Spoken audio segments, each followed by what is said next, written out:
My name is Brajuan. I'm 28, and I battle with depression.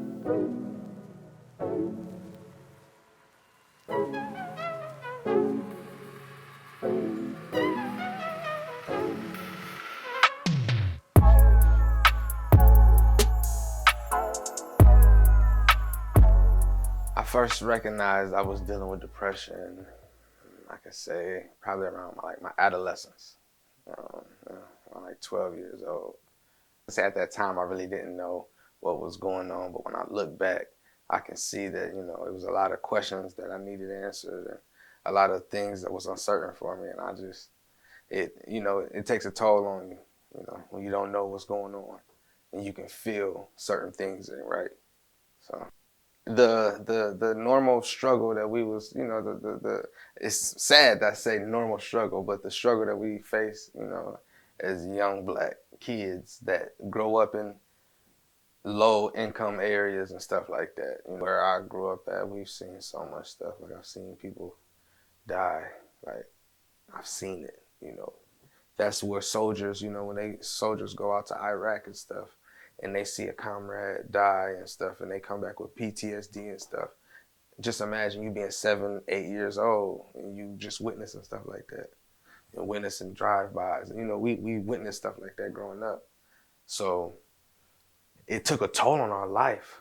When I'm at my lowest, it's scary because like you don't really know when it happened. Like it don't matter how much money you got in your pocket.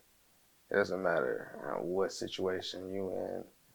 You could have a good it's almost like sometimes it can be like a survival remorse type thing where you can be having a great day and you bump into somebody you knew that they're not in the situation that you're in or something like that, or you see somebody on the streets like somebody homeless and it hits you hard because you like, dang, I made it to this place but they didn't. And it's like, you even start feeling pessimistic about certain things, and be like, why do I deserve this? Why am I here?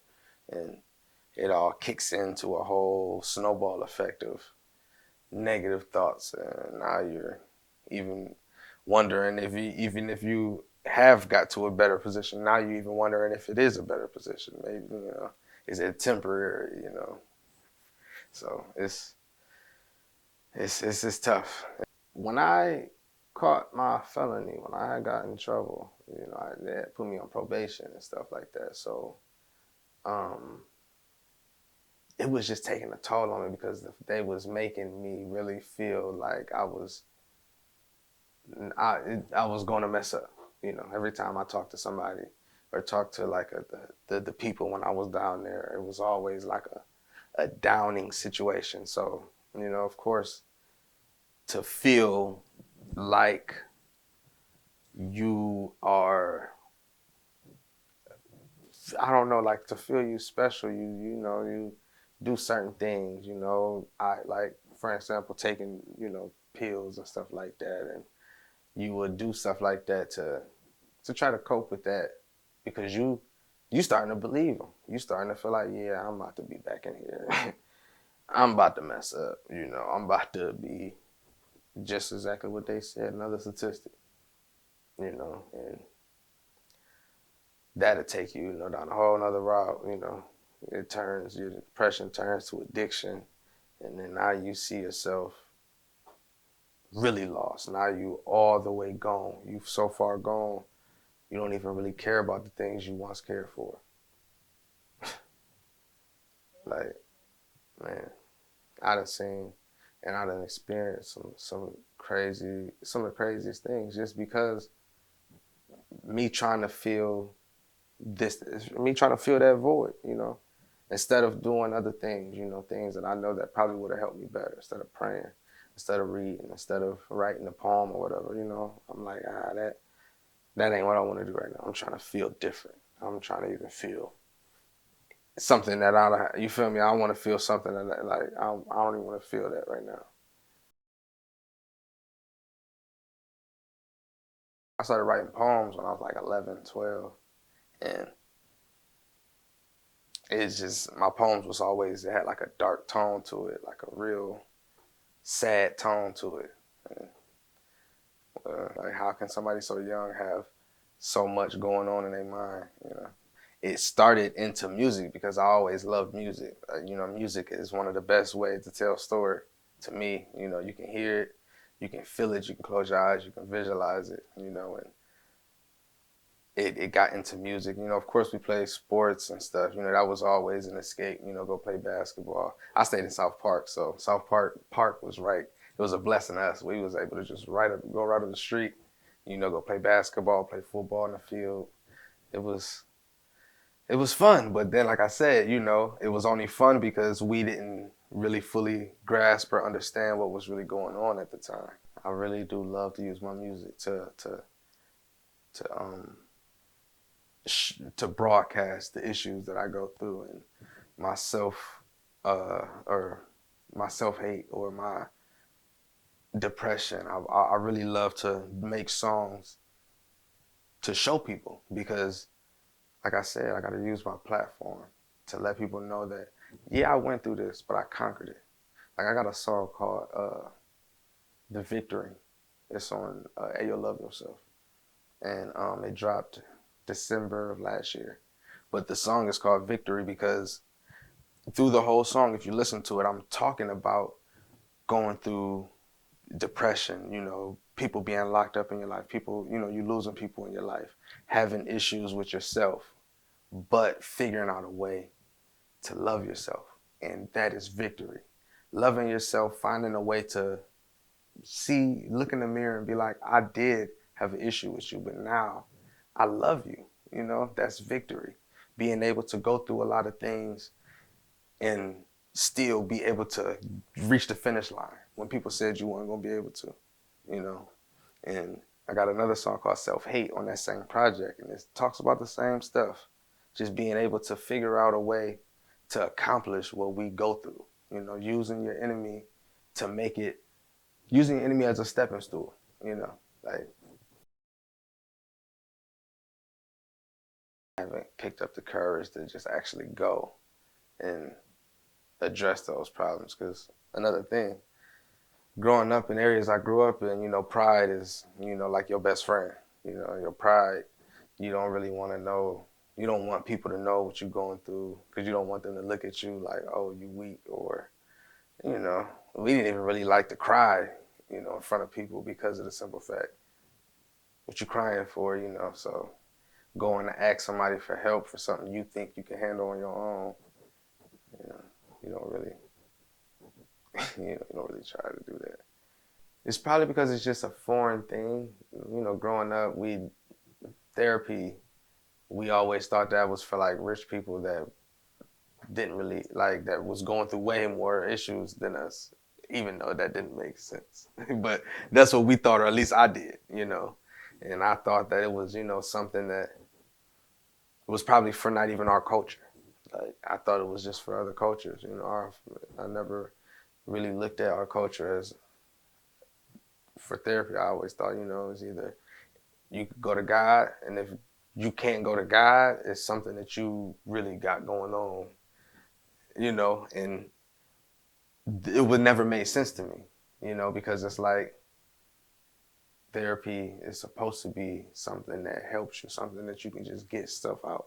We walk around with tons of thoughts on our head, and therapy, from what I understand, is somewhere where you can just release those thoughts. You can release those thoughts. And I don't know why I've always been nervous, but it's something that I may look into just to see, see if it will help.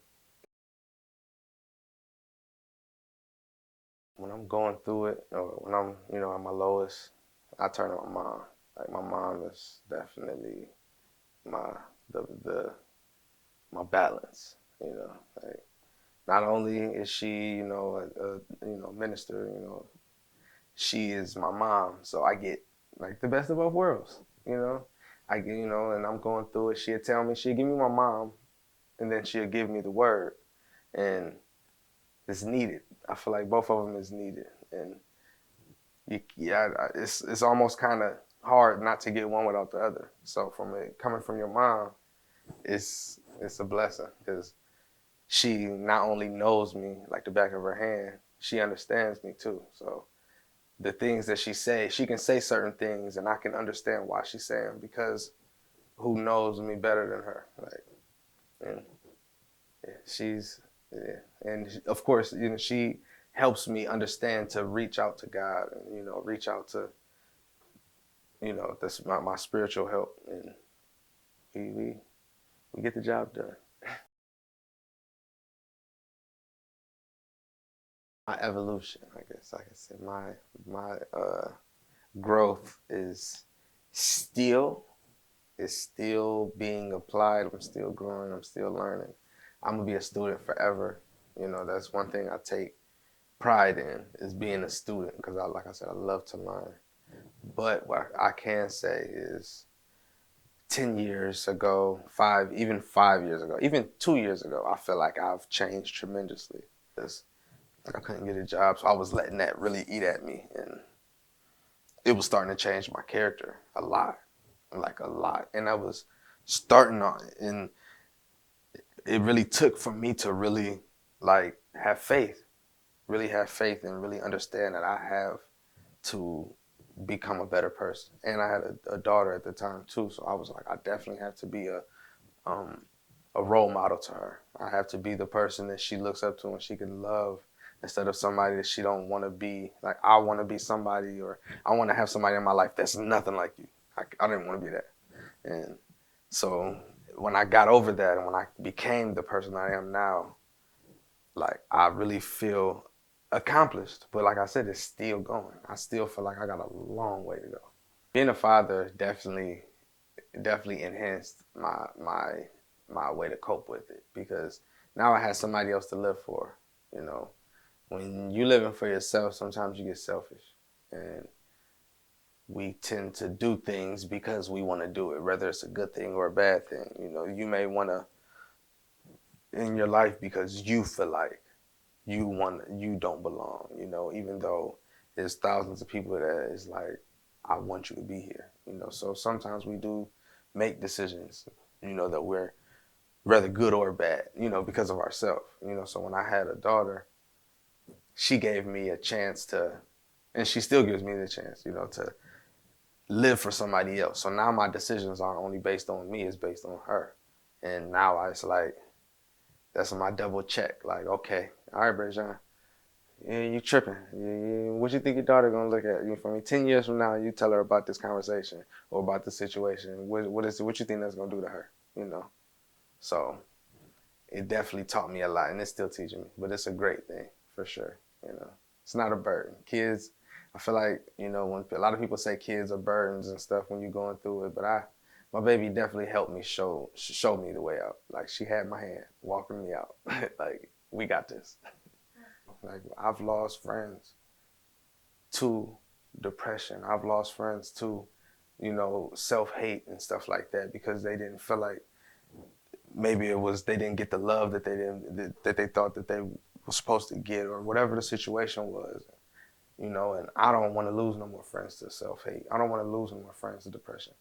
And I'm pretty sure people around the world don't want to lose loved ones and friends, so if you got a way that you cope with it, if you got a way that you can get through it, if you have a story that's similar to somebody's, that they can be like, man, this person is doing this, they're doing this, and they went through what I went through. Oh, well, I got a chance to do something in life. We got to do that. Some kids out here that's going through it, they're going to see these things too. We need to figure out a way to make a structure or a program or something that we can use the things that we went through as lessons for them, so they don't even have to go through them. They can learn a lesson without even going through it. That's where I'm at now. Like, I try to do that with my music a lot too. Like, my music is a key. Like, I got to use my platform to show people, like, we have a way that we can defeat this thing. It's not the outcome. Depression is not the outcome. Anxiety is not the outcome. Whatever mental health issue you're going through is not the outcome. We have a way, and it's, we just got to do it. We got to do it. We got to figure out a way to use our platform. You using your platform. Music, is my platform. Other people got different platforms. Got to get out here and talk to people and let people know.